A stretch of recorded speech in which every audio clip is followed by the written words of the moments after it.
Apparently the company that makes this or sells this duct tape is called Maxwell. So we're going to roll with that. I'm the Maxwell duct tape company. Mark is, in this case, since he's married to a Canadian, we'll assume that this is made in Canada. Mark and his company makes Canadian rolls of duct tape. I am in the US and I want to import Canadian duct tape from Mark. Mark's selling me duct tape at $1 per roll, just for ease of math. So I buy this $1 roll from Mark. I pay Mark $1. I now have Canadian duct tape imported to the US. I turn around and I sell it to Melody, who wants to buy my duct tape for $1.50. She's happy, she has duct tape. Mark made $1 exporting, I made 50 cents as net profit. I'm oversimplifying something, but you guys are following with me, okay? So now here's what's happened. Mark's still making Canadian duct tape. I still need to buy duct tape because I have a buyer who's willing to pay me $1.50. I pay Mark $1. Nothing has changed for Mark, assuming I still want to buy Canadian duct tape, which we'll come back to in just a second. I now have this, except Matt is the federal government of the US, and Matt has imposed on me a 25% tariff on Canadian duct tape. So I pay Matt $0.25. That's government income via a tariff, okay? And we're just getting to one of Ayla's questions from earlier. I'm now into this for $1.25. Melody's still willing to pay me $1.50, which is cool, but what just happened to my profit? My profit in this example got cut in half. I now only make $0.25 on it instead of 50 cents, which if we're talking about one roll of duct tape, I now, as the seller, as the importer from Canada in this case, I now have a choice to make. Am I okay only making 25 cents selling this duct tape to Melody? And if I am, assuming I can run the company and I'm okay with my margin being compressed by 50%, if I'm okay with that, nothing changes in prices. But what's the likelihood at scale that I'm okay with a 50% margin compression on my duct tape selling business? Pretty low. I have employees, I have overhead, I want to make money, and chances are I'm not okay with just a 50% compression on it. So I have a couple of options. I go back to Mark. I'm like, Mark, man, I bought a lot of Canadian duct tape over the years, and like Matt, the government over here, is really tying my hands. Can you sell me this duct tape for 90 cents instead of $1? And Mark has a decision to make. Now, he either does or he doesn't. So I can play with my margins that way. My second option is I can go to the government. So this is an example of an exemption. And I can say, Matt, you don't understand. People really need Canadian duct tape. It is critical to the infrastructure of our world. I would like a special exemption on my Canadian duct tape. I don't want to pay you any tariff, or I want to pay you some reduced tariff. And the government has the option to do that. So when you see things like exemptions, real world example here, Canadian energy resources, they're referring to them, but basically oil is what we're talking about here. They're getting a reduced, at least proposed, this could change by like lunch today, so hang with me on this. So if I'm importing Canadian oil, I'm only a 10% tariff instead of a 25% tariff. There are other examples in like the past Trump administration where like Apple got full exemptions on some of their components that are in their iPhones because they were able to demonstrate at scale why that's important to the infrastructure of the US. So let's go back to the duct tape example though. Here's what people are concerned about that is most likely to happen in this simplistic example. Mark's still making really good duct tape over there in Canada. And I still really want Mark's duct tape. And I go to try to bargain with Mark, and Mark's like, tough shit, bro. It cost $1. And I still buy it. I still need to make some money. Melody still wants my Canadian duct tape. How much is she willing to pay? That's what I get to go test. What do I in all likelihood do? I raise the price. So I say, hey, Melody, here's the deal. You probably heard in the news that that Matt and his administration have decided to put these 25% tariffs on Mark's duct tape. I can't do anything about that. Like, I've talked to Mark. He can't drive the price down. I can't find it anywhere else. I can't, hang with me here, I can't make this duct tape in the US for less than the $1 that Mark's selling it to me for. I got to buy the materials to do this. I got to like grow duct tape trees or whatever the hell these things come from. I know they don't actually come from trees. I have to figure out how to manufacture it here. I have to hire people in a very expensive job market. I have to have real estate. I have to have buildings. I have to have shipping. I can't do all of that for $1 a roll. Mark is still, even in this environment, is still the best option for what we're doing. Would you pay me $1.75 for that? And she may or may not. But this is what the discussion is going to look like, and this is how pricing is going to change. Now, is it likely that I'm going to try to take and so we're talking about 25 cents in this example. Is it likely, though, that I'm not going to be able to probably mark that up the full 25 cents? So the government's going to get their 25 cents. Mark's going to get his $1. I might sell it to Melody for $1.65. So she has some price pressure as the consumer. I have some compressed margin as the business owner. And that is a slightly more detailed version of how I explained tariffs to a 12-year-old with a roll of duct tape. So there's a couple of reasons that I can speak to broadly on the concepts of tariffs, and then there's a couple of reasons that the Trump administration has alluded to but is very vague about. This will sound like a political statement. I don't mean it that way. There's nothing that their administration has said that even implies to me that they understand how this works. But let's assume, for discussion purposes, that they do. So the first comment that the administration made is that the intention of it is to limit illegal immigration. And you would say, what does selling a roll of Canadian duct tape have to do with illegal immigration? Your guess is as good as mine. So if we move past that, though, their financial stance on it is that the tax cuts that they're going to give to businesses are going to offset this, but the government needs a way to take in more revenue to pay for the tax cuts. And we're like, okay, maybe.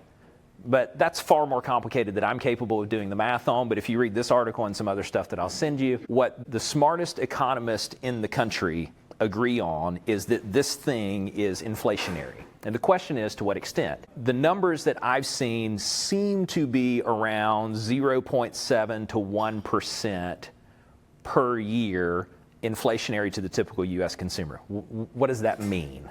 Okay. From a lot of the research, you would take the annual household income of a person, and then you would say 0.7 to 1% of that. So let's say your household earns $200,000, and for ease of math, it's going to cost them an extra $2,000 a year in this example just to live their lives the way that they're living it because of this, duct tape exchange, and I mark it up marginally to Melody. Okay, the argument, and I don't think there's any way of knowing this. The argument is that the tax cuts will ultimately offset that.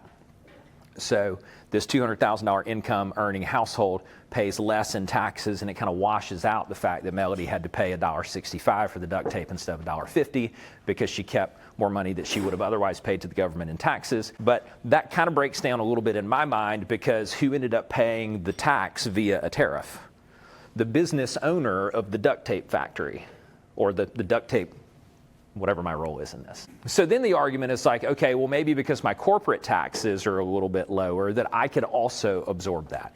Might that work? Who the hell knows? Like, historically, that math breaks down a little bit because the revenue change in what is taken in tariffs doesn't fully offset the tax cuts. So you still end up running deficit spending, which all governments have been good at for quite some time.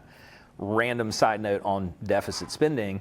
And deficit spending basically just says you've got a buttload of debt and you've agreed to do something, in this case tax cuts, and the way that you're doing it is you're borrowing money to pay back the tax cuts. The tariffs piece is an effort at a little bit of an offset of that. But one of the things there's a rabbit trail, but hang with me. One of the things that's continuing to drive interest rates up is foreign investors who buy U.S. government bonds, which is one of the things that's attached to mortgage rates. They're demanding more of a premium on those bonds because they're watching the way we as a government, and this is not a Republican or Democrat thing, this is just a broad government thing.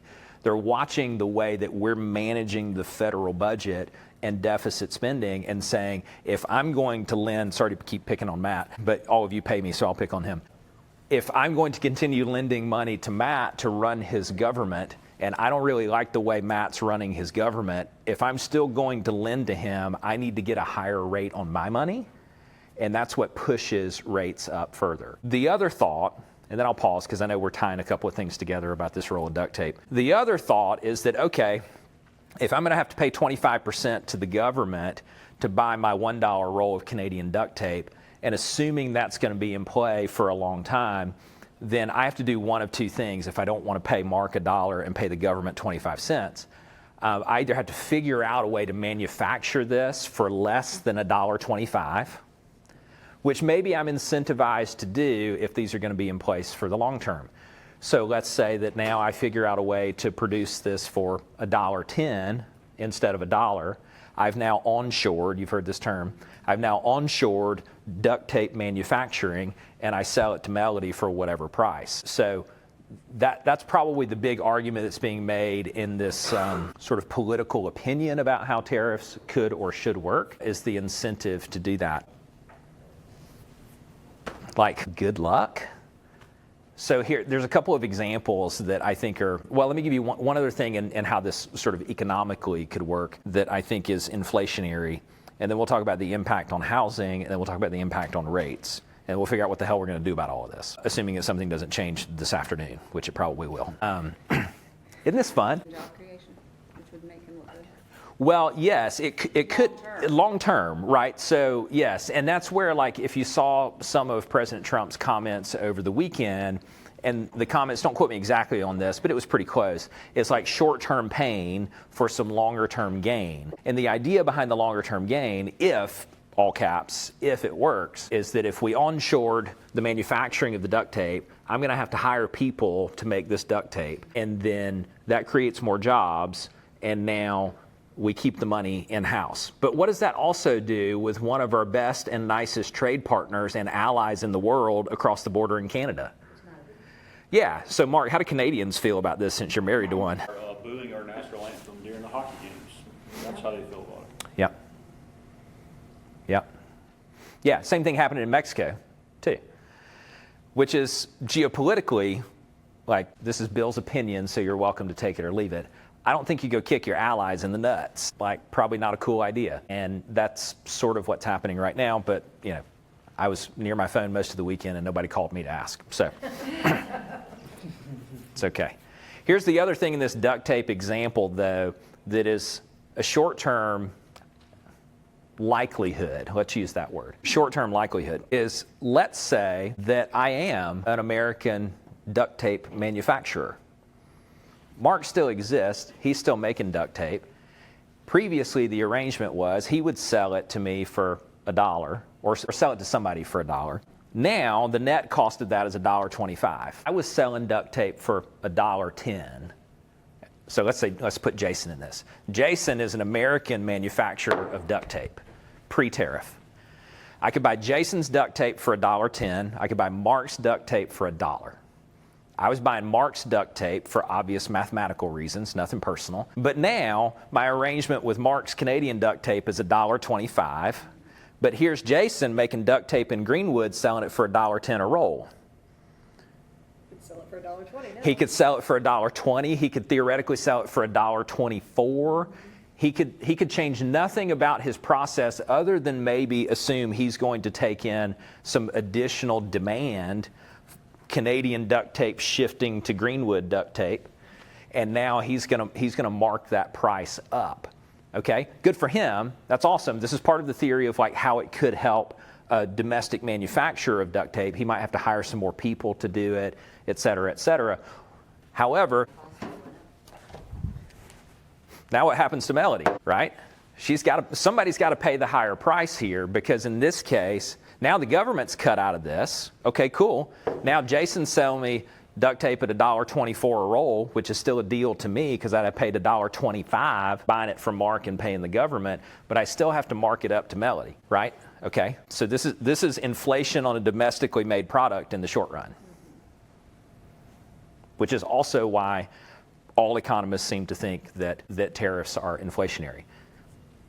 Now, the debate over the long run, who knows what long run is that this would be good for domestic production, and that this money exchange via tax cuts and tariffs would even out in the wash. My rhetorical question would be, what if they're wrong? Like you look at all of the ways that a scenario like that could be right, most of which we've explored. You look at many of the ways that a scenario like that could be wrong. There's a mathematically wrong option at the end of this. This washout doesn't happen, or the job growth doesn't happen, or the inflationary pressure in a time where we had just sort of started to get this under control is very, very poor timing. And we haven't even touched on geopolitically, like we need some of these countries to be on our side for all the ridiculousness that's going on in the world. Now, some of that's Bill's opinion, but it's rooted in the mathematical example of how that duct tape flows through the economy. So what does all that mean? Well, let's talk about housing, because we didn't even talk about housing yet. We've just been talking about duct tape. Let me pause for a second. Is there anything that you'd like for me to add clarity on there, or anything that you're kind of taking away from this conversation so far? I saw an article where they were trying to link it like to the opioids and drugs coming in. Have you seen that? I have. Yes, and the Care of that and like we'll reduce it or something. correct. There is a camp that thinks that this is, so short answer, yes. Slightly longer answer is that this is negotiating leverage. This is more Mexico related than it is Canada related, about having Mexico play a more important role in sealing the border. This is an opinion statement as well. The then inference that all immigrants are bringing opioids and fentanyl and killing everybody. The tariffs in Mexico have been put on hold for a month, Okay, and we're expecting to see the same thing for Canada. right? Yeah. Yeah, so the interesting thing about the 1 month delay, and this is all part of, the market will cool off a little bit as a result, but let's kind of stick with this for a little bit, because these things are going to happen. Like, be ready for 4 years of whiplash. And it doesn't matter, like, I grew up a Republican, just for the sake of noting where I stand on this. I do technically lean right of center politically. I am more, generally speaking, I more economically lean right, and then on people's rights and issues lean left. But I'm pretty firm down the middle. There's not a political candidate that I've been excited about since I've been of voting age. So this is not about who's in office. We might have to edit some of this. But I want to be clear that while I have an opinion and some of that is woven into this, I completely respect all of your opinions on this. But I do think it's important that you know kind of how my lens is colored a little bit, and the efforts that I make to not put that into what we're talking about for business strategy, because we have to deal with the cards that we're being dealt right now. The idea behind some delays, and this was originally in the Canadian stuff, this duct tape scenario, not to get too tangled up in it, although I probably already am, is if this $1.25 relationship is there and established, and there's not a duct tape manufacturer in Greenwood via Jason, I have to go out into the world and find somebody who can ship me a bajillion rolls of duct tape to sell to Melody if I can't get it from Canada. So the delay is like, hey, guess what? Yeah, okay, so you don't want to buy Canadian anymore, and there's not really a good choice in the US. Go out to the rest of the however many hundred countries there are and see who you can find to fix your supply chain and inventory problems by 12:01 on Tuesday, tomorrow. And everybody's like, whoa, hang on. Like, if we're going to do this, like, can you just give me a minute? Like, I got to make some phone calls to find some duct tape so I'm not forced to play that game. So that's probably what's being argued by world leaders right now. Is like, all right, man, we don't agree with what you're doing right now for reasons previously discussed. But if you're going to do it, I need some time to go find duct tape from somewhere else. And to figure out a way to make this math work, and to figure out a way to not go out of business. This is fine for like Walmart. Like Walmart's got, and I'm not picking on Walmart, but use that as an example. Like the big guys can solve this problem really easily. But imagine I'm not a big guy. Imagine I'm Bill, the duct tape salesman from Hilton Head. And Melody is my top customer. And the rest of you are customers of my shop local duct tape that happens to come from Canada, which is odd. But anyway, but you want to keep spending money with me. Like, I'm not Walmart. I'm not Target. I'm not Home Depot. I can't just make a phone call and solve the problem. I now have to actually go figure out, like, solve my supply chain in 48 hours. Well, now I have 30 days, sounds like, to solve my Canadian duct tape problem.